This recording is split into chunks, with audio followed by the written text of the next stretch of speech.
Welcome to the lab setup today. So these are for the Windows users out there. So you might have seen my video that I've just completed for the Mac OS. Now it's for the Windows users. So I'm using a Windows 10 machine, but Windows 11 is just as, it's going to work. Sorry, I'm using a Windows 11 machine, but if you have a Windows 10, it's still going to be perfectly fine.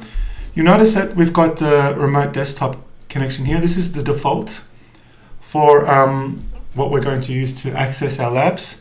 You don't need to install it. It's here. It's already in the Windows 10 or Windows 11 setup. So you don't need to go and get it from anywhere. There's other software out there, but stick with this. This is easy. You don't need anything else. Please do not download VirtualBox. Okay? Don't ever, like Windows, Mac OS, whatever you use. Keep away from VirtualBox. It's really more. It's a lot of pain and suffering. A lot of pain. So stick with remote desktop. If you want a virtualization environment for those Windows users, get VMware. And if anyone wants to know how to get that, let me know. I can guide you to that. So how do we set this lab up? You don't need to install any additional software. It works better on Edge for some reason, but it does work on Chrome and other things. But what we'll do is, hang on 1 second. So I've got my, just got my, we're going to go to labs.azure.com/virtual machines. Okay, and you will log in. You log in with your Swinburne account, which I've got here. You might need to get your multi-factor authentication as well, so get that ready. I'm using my account. By the way, this email, you all have this email anyway. And I'll just have to try and remember my password, which should be okay. Yeah, multi-factor authentication, so just using my phone. As you can see, the authenticator's there. It says it's asking for number 19. Fine. It's annoying, but it's necessary. All right, so this is, so my screen is going to be different than yours. I'm an instructor. I've got several. I don't know what you call it. I think you call them cards or tiles. I call them tiles. No reason. I think they could be called cards, but anyway. So I teach 3 different cohorts, 3 different units. I teach the COS, the TNE the TNE 10005, and I also teach the 30018. So, but this is relevant for everyone. But please pay attention to this. Over here, with the COS students, your password is different. Okay. For the TNE subjects, they are 5. They got the 2 to 5s there. You might have seen this different. I fixed that. It was an error before. I fixed it now. Okay. That is what you're seeing there is the correct password. Now we're in TP2, teaching period 2, 25. That's how I know I'm in the right area. Now I still have access to the last unit, some virtual machines, so that I can just double check everything's running well. I'm currently going through testing the labs and to make sure that they're okay for you. Now, what I'm going to do now is I'm going to start to run. So I will click on. I'll do the TNE 10005, but it's the same for everyone. Same procedure, just the password. Just note the password. So I'm going to click on that. Now, if you don't click into it, you get timed out. For about 5 minutes, it drops you out. You have to start again. Okay, that's it. That's why you're not in. If you're not in the virtualized environment, then while you're not in it, it boots you off. Which leads me to the next point. You only have 32 hours, so use it wisely. Because when you don't, so what you have to do is once you finish your lab and you exit out, you have to come back here and click it off. If you don't, you lose like 10 minutes a session, and it kind of adds up. I just used it a couple of times today, and it's already almost half of an hour, 30 minutes, because I was talking through the demonstration. So if you need to extend it, it's possible. We might be able to get that running for you, extend it further for you. Okay, reach out to me, and I'll see what I'll do the best I can, because these they do cost a lot of money. But also, it's just like if you need it, it's there. We'll make it happen if you need it. If you need that extra practice, but we want to reduce waste as much as possible as well, so that we can devote more resources to you, our amazing students. All right, so we're still waiting for that. Now, while we're waiting, I had a student asking me for information about downloading some virtual machines for his or her own lab, or their lab, right? Actually, I'll show you that again. As Swinburne students, I am sure, not 100% sure, but I'm pretty sure that you get some free software with your education, your Microsoft Education account. So you go to Azure, or is it portal.azure? I think it's portal.azure.com. You log in. I hope I don't have to put that authentication, that multi-factor authentication again, because it's really annoying. They've got a name for it. It's called MFA fatigue. It's a real thing. It's a real people getting annoyed, but we have to have it. Cool. So I don't need that. You'll notice here, and I'm just going to get my zoomer tool so I can zoom in. I like zooming in just to show you stuff. Over here is an education button. I haven't played with the virtual machines yet. Maybe you can set up some virtual machines there. But anyway, we are looking for education right now. Click on that. Yep. And by the way, just check. Yeah, that's running now. So that's I've got to move a bit quicker. You go to learning resources just up here, just there. Learning or overview, learning resources, and software. You know what? Click that star, make it one of your favorites. So I won't do that because I need to show other students how to get there. So go to software and scroll down, and there are some software that you get to use for free, education.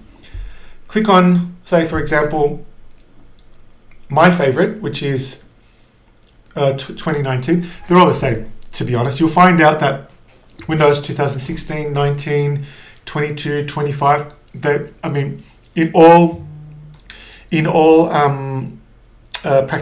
practicality, as far as we're concerned, they're all the same.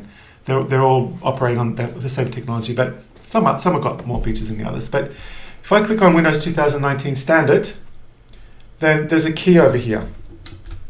Okay, click on that key, and that's the key that you use. You save it, and you can then click on download, and that will download an ISO image. So you can use it on your VMware. You can use it on your other virtualization topic, except VirtualBox, because we don't use VirtualBox. VirtualBox is evil. We don't like it. I mean, if you really want to, you can, but I've had so much stress over it. It's caused me a lot of pain and suffering. So that's that. There you go. So there's some free resources for you. Now that's running now. I'm going to click on this button here, and I'm going to keep it because it's going to warn me about cyber stuff. Click open, and over here it brings me this message: connect. Yes, we do. This is a certificate, and then what will happen is a box will come up. Please pay attention to this. Really important. Okay. Over there, this password. See this username here? If we put the password, which in this for T005, that's the password there, right? If we put it in there, it's not going to work. It's weird and it's strange. Watch what we're going to do. We're going to go to more choices, use a different account, and we're going to write student. Now, it should just be student, or it could be the tilde, that's the squiggly called the tilde / student, and then the password, which is PA55W.RD. Now, I can never remember which one it is, but if we go to OK, you get another confirmation here for the certificate. You select yes, and now that will get you in. So it was the tilde and the squiggly and the backward slash. That's the username. So you don't put your student number, you don't put anything else. It's the tilde and backward slash. And this is our lab environment. We will be using Hyper-V. When I double click that, I will have quite a few virtual machines coming up. Look at that, lots and lots and lots and lots of them. This is our lab environment. You will get very, very, very cozy here. You'll be living here. In fact, my advice is for you to all buy maybe a couch, a nice comfortable couch, because you go and bring it and put it here because you're going to live here. I'm serious, you are going to be here a lot. 32 hours, it's going to be, it'll fly. Because there's a lot of labs you're going to do. Just a bit of a hint, the exam, you're going to be in an environment that looks like this. This has everything we need to complete the labs.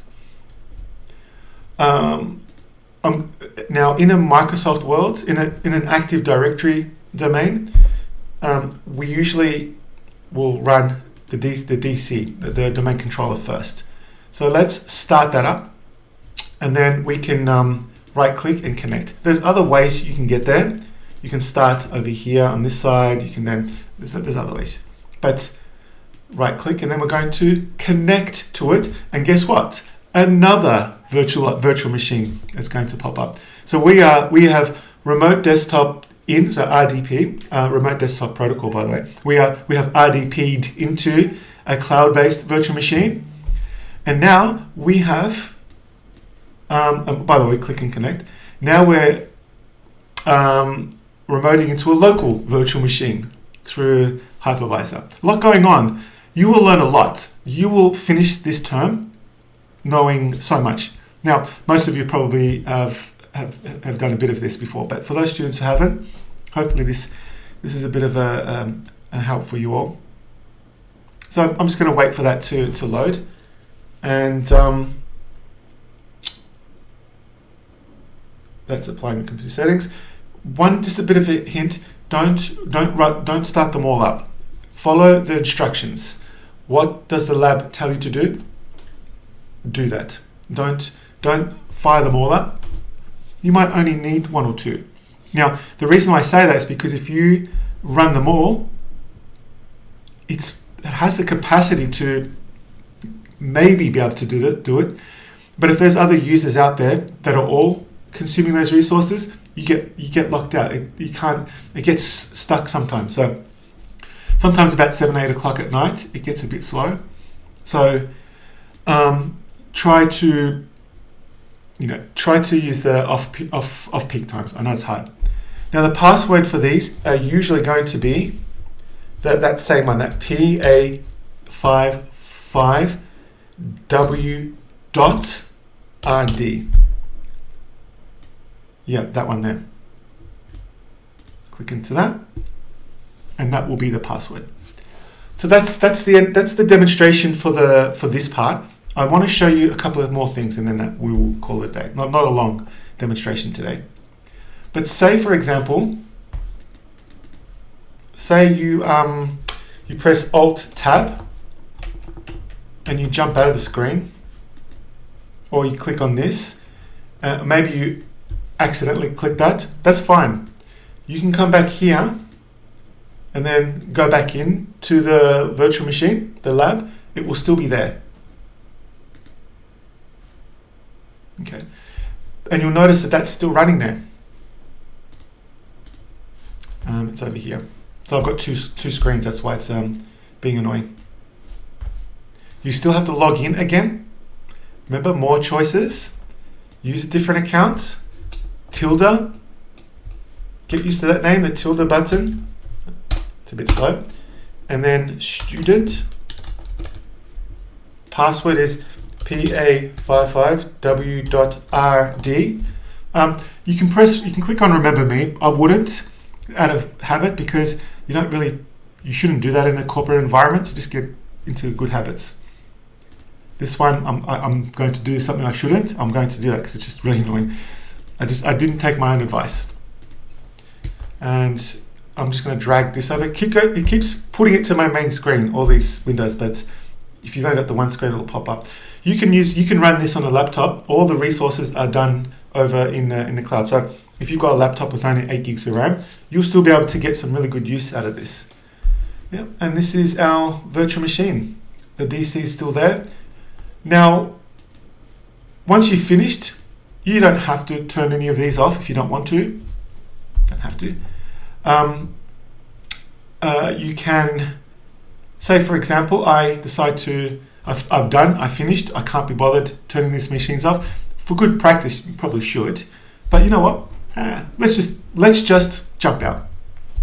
I'm done for the day. I just want to go. I'm finished. I've had it. You then click stop virtual machines, and it will take care of the shutdown for you. Okay. So that is the demonstration. That is how to set up the labs. Now, if you get stuck, you've watched this a couple of times, you've gone to online resources, and you've done your very best to try and work your way setting up this lab, and nothing's working for you. I can provide some limited support. I'll help you as much as I can. However, I'm your unit coordinator and your online learning advisor. I'm not here for technical support. I know that sounds a bit mean. It sounds a bit, but I am. My role is as your unit coordinator and teacher, and I'll help you as much as I can. So I will help you, but it might come to a time where it might take too long for me to provide assistance, because remember, we've got 150 students. You might have to get student support, or maybe your computer might have some issues that we can't fix for you. Just letting you know, there is a possibility that no matter what you do, it's just not going to work out for you on your device. Okay. If that's the case, reach out to me and I'll see if I can find another solution for you. Okay. But I will do my absolute best to try and help you out. But I do have limited resources. So you will have access to the labs. Everything's working really well. I've tested everything thoroughly. You know what? Just reach out if you have any problems. We'll take it from there. But I am looking forward to meeting you all in our collaboration sessions. Can't wait to meet you, which you all absolutely should have. You should go to, because this unit for the TNE 10005, it is a challenging unit, but so fun and relevant. I love it. I really enjoy it. But it's a lot of regular work that you have to do. You've got to keep turning it over. You can't just disappear for a couple of weeks. So I'm just giving you a big warning now. And we'll talk about this. I'm going to do an introductory video shortly. Just a really, really big warning. You have to do all of these labs and all of these tasks in sequence, week by week. Because if you don't, there is a really big possibility that you will fail the unit, even at an early stage. I don't want that to sound a warning, and that's so that the Swinburne on campus have designed it this way, and we follow their instructions, because the online delivery of this unit should match the on-campus delivery as much as possible. It has to be as close as possible. And it's the same level of quality, so that's fair for everyone. So I understand that a lot of you have work, a lot of you have some other things going on, but you must log on regularly, 3 or 4 times a week, perform and complete the exercises and activities on their due date. If you don't, then it'll be really, really possible that you could fail the unit really early in the teaching period. But we'll talk about that a little bit later on, okay? But nice to meet you all. Hopefully I'll meet you properly in our collaboration session. Good luck. Let me know if there's any issues, and I'm looking forward to meeting you all. Thank you.